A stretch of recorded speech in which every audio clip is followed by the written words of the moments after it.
You noted on your stream last night, it led me to this logical conclusion that they kind of manufactured it in a way like, oh, this is racist, this is homophobic, this is transphobic. But really, the only effect you get is when you say something anti-Semitic, you know? Right. So, like, are you conspiratorial to the point where you believe that the whole thing was manufactured just so no one could say anything that was considered anti-Semitic by their standards? I think it speaks to who wields the power in the country, because there's right. that famous adage, which is to learn who rules over you, learn who you're not allowed to criticize. That's attributed to Voltaire. Voltaire didn't say that, but nevertheless, it's very true. And it goes without saying, if you're at your job, you can't criticize your boss. You can't ridicule or attack your boss. Why? Your boss has power over you. If you offend him, he'll fire you. Similarly, in the United States, for roughly the last 10 or 15 years, it was very acceptable to attack straight white men, Christians. They were the butt of every joke.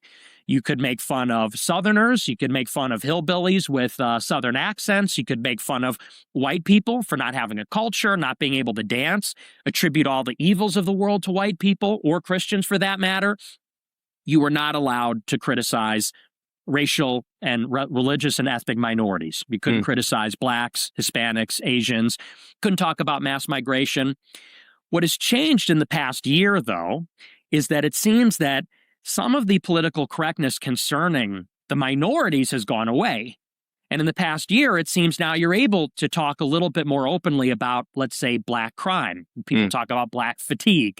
You're able to talk more about illegal immigration, which is largely an Hispanic issue. You're able to talk about Indians in a derogatory way. But what is interesting is that a year after the Trump revolution in 24, Trump gets back in, political correctness seems to be dead.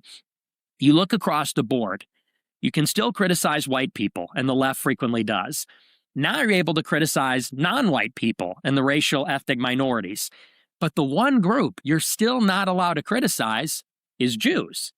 If you're called racist, that gets laughed off now. If you're called anti-white, well, the left is pretty openly anti-white. But to this day, you still cannot be, so-called or in reality anti-Semitic. And if you're following the logic, you can't criticize the powerful, those that rule over you. That would seem to suggest that if you can't criticize, maybe they're the most powerful ethnic group in the United States of America. I think that's logical. I think you kind of hinted who has the power to silence someone like you. But can you kind of give me an organizational chart of influence as you see it? Sure. So I frequently talk about how the United States has a oligarchy. And maybe it's important to understand how power works in America. When people think about power, they think about government. They think about the president, they think about Congress, they think about elections and elected officials. But I think anybody that spends any amount of time thinking about this situation understands that there's a tremendous power of money in politics, because an elected official like the president has to raise $1 billion every 4 years. And who has the money to spend every 4 years $50 million, $100 million, without actually a tangible or direct return on investment? Maybe it's something qualitative, maybe it's something hard to calculate. It's not like, for example, buying a factory.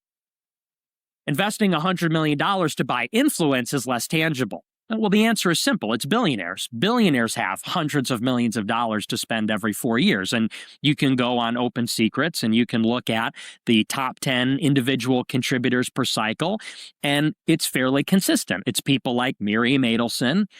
This cycle, it was Elon Musk, Tim Mellon, Reid Hoffman, a number of others. And so you have to understand about politics that it's a money system. Politics is controlled by money. And what does the money buy?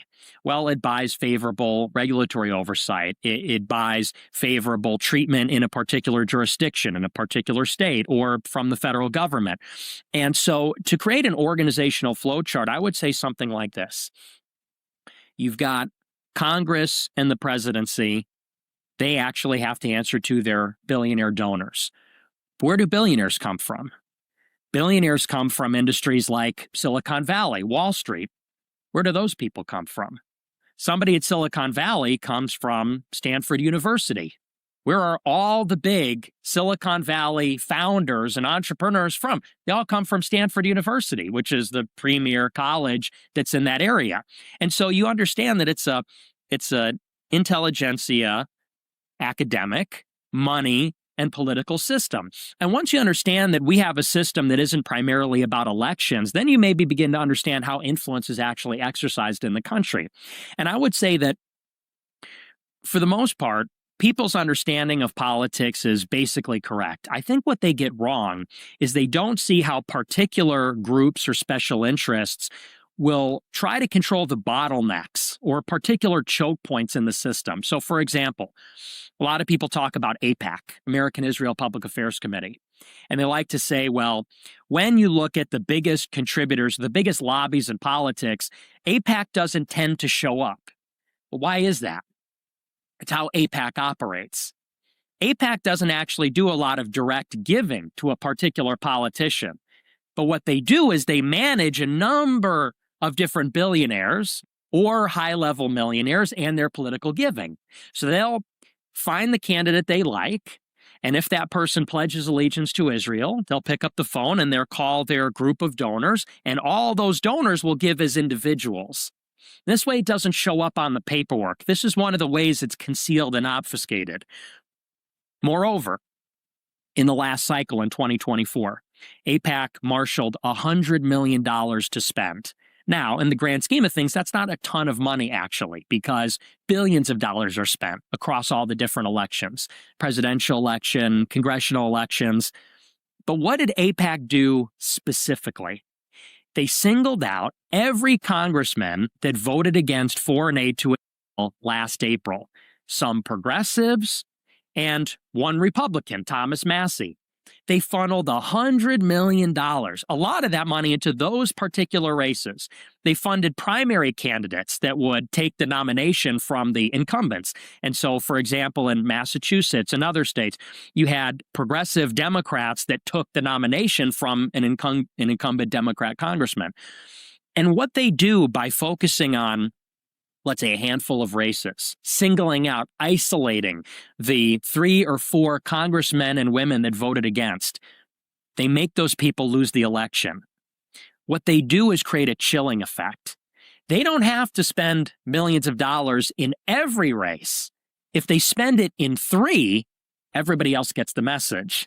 Which is they could single you out. They could target you. So a lot of people say it's just not worth the trouble. And this is how you can have AIPAC rally resources in just a few districts, but send a message to all of Congress, which is, if you go against us, if you go against Israel, you will lose your seat. So there's this process of refinement. It's not to say that everybody in Congress is necessarily being bribed to the tune of millions of dollars, but everybody knows the score, which is that in order to be in Congress, you have to pass that check. If you don't, you might be dealing with $20 million from AIPAC funding a primary challenger in your district. And that's just sort of one example of how they'll take a bottleneck or a choke point, and a very determined, motivated, organized, powerful group can have an outsized and disproportionate amount of influence.